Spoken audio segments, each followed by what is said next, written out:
morning, my Real News Midday TV family. Thank you so much for tuning in this morning, and I'm wishing for everyone a wonderful and a productive day. And in the news this morning, decorator reportedly killed in retaliation for acid attack. A decorator was shot and killed late Wednesday evening along Delamere Avenue, St. Andrew, in what investigators theorize could be retaliation for the acid attack on a woman at the Pavilion Mall in Halfway Tree earlier that day. The deceased has been identified as 43-year-old Mohan Grant. Reports from the police are that about 11:10 p.m., Grant was riding his motorcycle when, on reaching an intersection, a black car drove up and the men opened fire, hitting him. He died on the spot. The police say they are pursuing all possible leads and are asking anyone with information to come forward.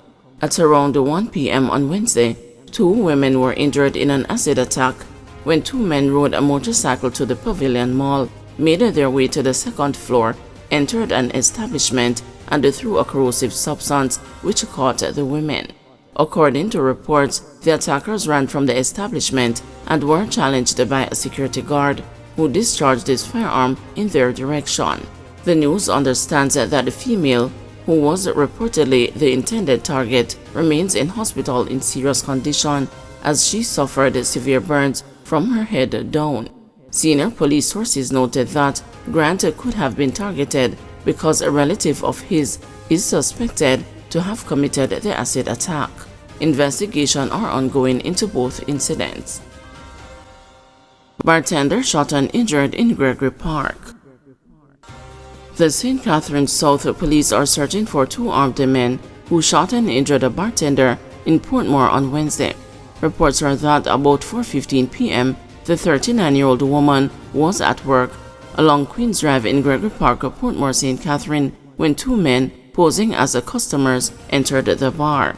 They reported the ordered items and asked her about a man. They then brandished guns and fired shots, hitting her on the hands and legs. The hoodlums then escaped on a waiting motorcycle.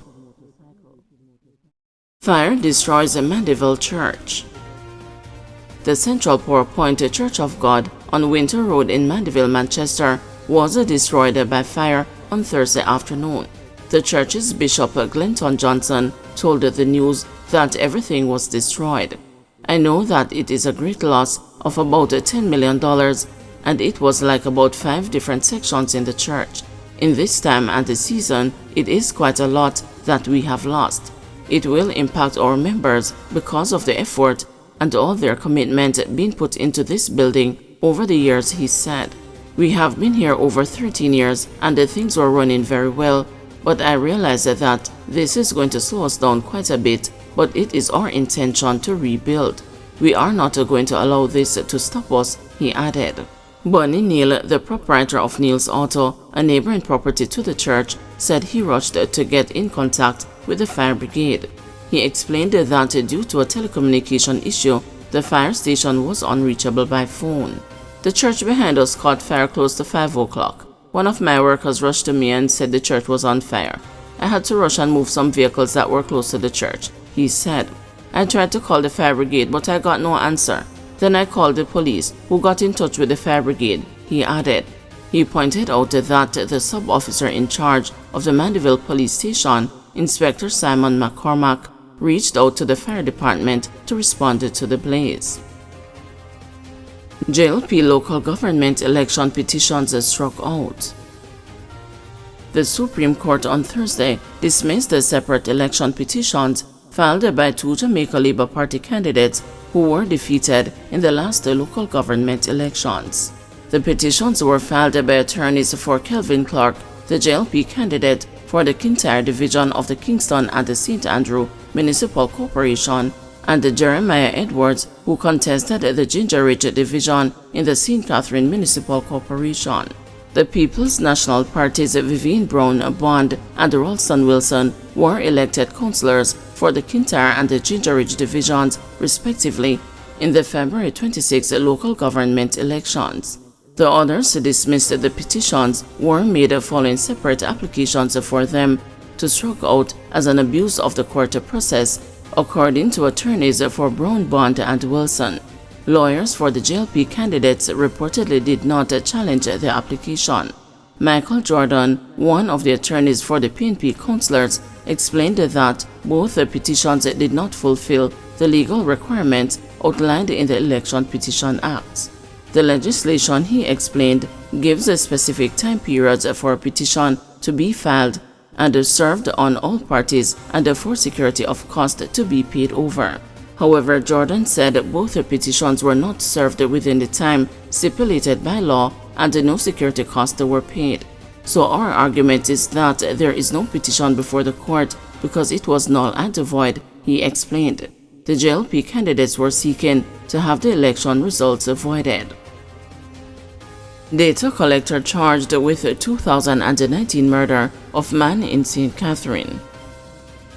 24-year-old data collector Tyree Campbell, otherwise called a baller, has been charged with the 2019 murder of Shamar Smith on St. John's Road, St. Catherine.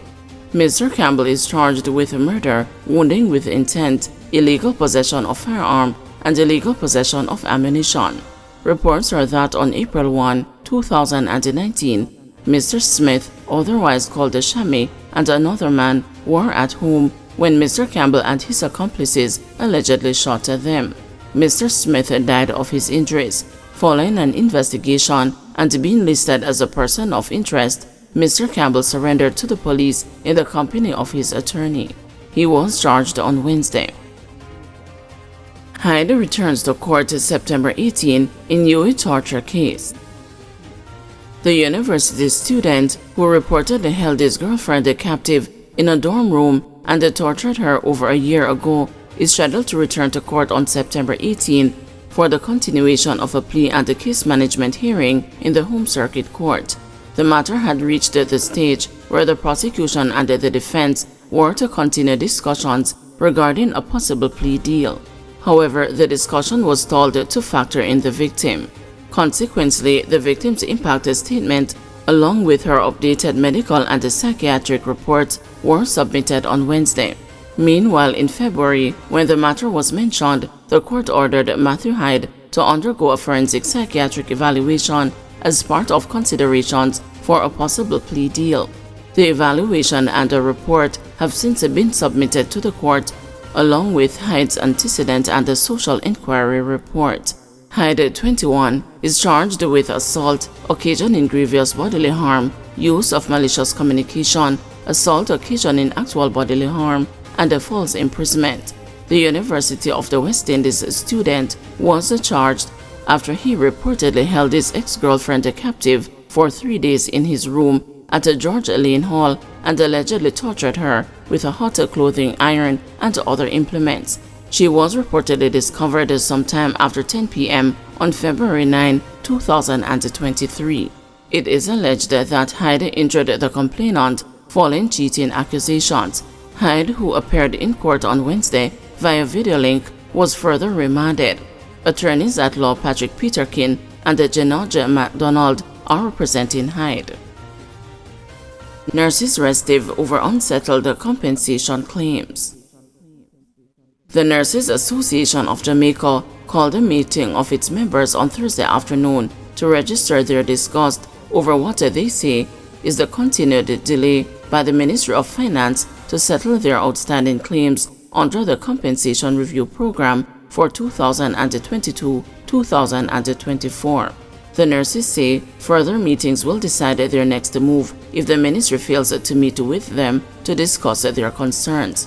The NAJ says on Tuesday it received a letter from the Ministry of Finance and the Public Service, which it says touched on matters that are not in keeping with what was previously proposed.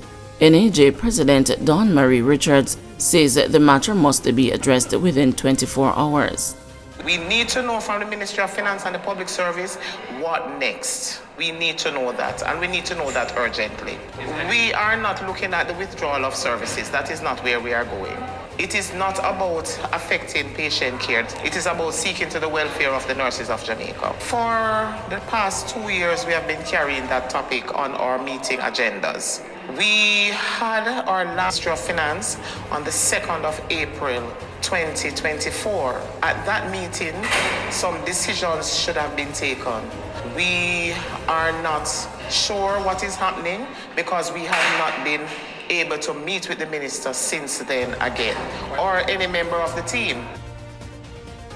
Guys, thanks for watching. Please join us this afternoon at 2 p.m. for another news update.